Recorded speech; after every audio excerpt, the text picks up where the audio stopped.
Indian auto industry has been a great success story. As we see the size of Indian industry today, which is close to $150 billion. But if we compare Indian auto industry in value terms to the global auto industry, the global trade in auto industry today is about $1.5 trillion. Our exports from OEM side are $12 billion and from the component side $15 billion. So which is slightly lower than 2% of the global trade. Since we are a huge industry and a huge market, we have a long way to go.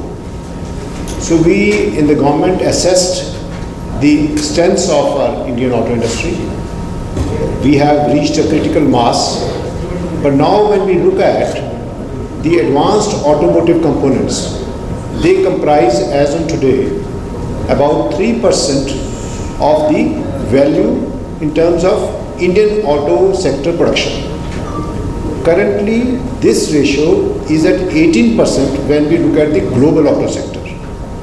By estimates, because of the more and more connected vehicles, shared vehicles, autonomous vehicles coming in, this 18% is likely to go to 30% at global level by 2030. So, to increase the size of Indian auto industry, this is the area we need to focus. So that's how this PLI scheme has been framed. In these advanced automotive components, where our production is low, it's mainly because we lack economies of scale, we lack technology, we lack suppliers base.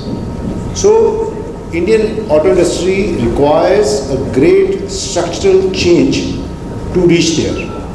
The PLI scheme is to act as a catalyst and help the industry in bringing about this structural change so that Indian auto industry is put on the trajectory of a much higher growth rate. With this objective, we have decided that advanced automotive component supply chains which are either weak or non-existent, the government shall be helping them to the extent the industry in auto faces cost disabilities. The industry projected these cost disabilities in the range of 15%. The government is meeting that cost disability fully without any cut.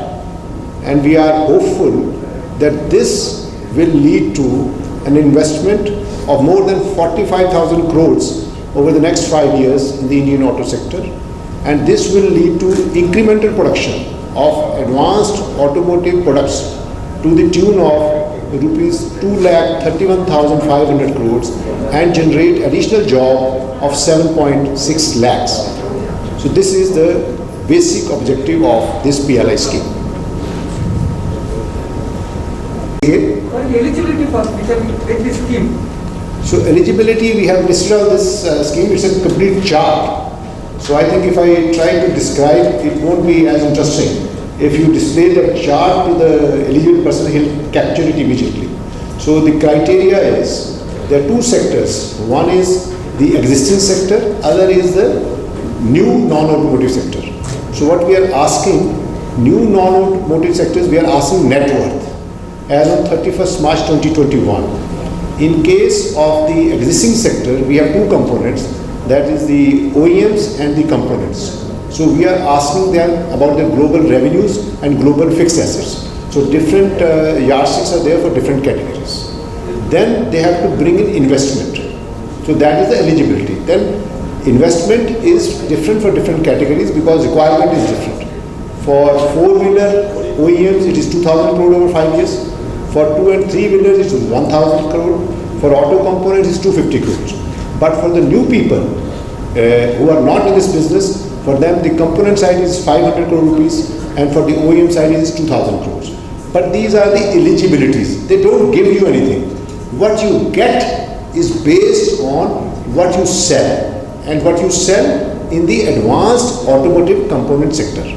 The sales which you are already doing is okay because you don't need any support.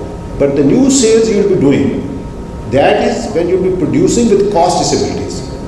To compensate for the cost disabilities, the payout, which is called incentive, goes up to 18% in both the component sector and the OEM sector.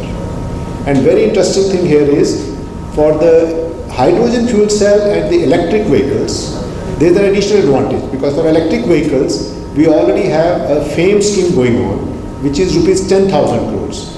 So a person can take benefit on both the sides, under FAME as well as this PLI. Because FAME, we are giving benefit to the buyer. Under PLI scheme, we are giving incentive to the manufacturer. Then for electric vehicles, as on today, you see in electric vehicle, there are basically two parts. One is the battery, which is coming from cells, and second is the powertrain. Both of these are today not made in India. So we have another PLI which we announced in May of rupees 18,100 crore. That is for manufacture of advanced chemistry cells. So under that, whosoever produces, they have to bring in 25% value addition to start with and 60% local value addition within 5 years. So for the first time, a person who is producing cells in India, say, gets benefit under the PLI scheme for ACC, and then that person is also an auto. He can get benefit up to 18% under this. So 20% benefit is under advanced chemistry cell and up to 18% benefits under PLI for auto. With these three schemes combined, India is probably the best place in the world now to manufacture cells and electric vehicles. So we are looking forward to a big change happening in the near future for manufacturing of EVs in India. So is PLI revenue eligibility and investment? Currently, Indian auto sector already has a surplus capacity. We know it because depending upon the sector which you are saying, their capacity utilization is about 60 to 70%. Besides that, in the 5 years preceding COVID, Indian auto got about $34 billion of investment. So auto industry in India is pretty mature. They brought in investment on, after full calculations, that will fetch them profit. Right? So any investment which is cut across all sectors, whether it's internal combustion engine or EV, and whether it's a two-wheeler, three-wheeler, four-wheeler, but there is so much of enthusiasm in the industry after the announcement of the scheme that they are coming that this product should be added, this product should be added.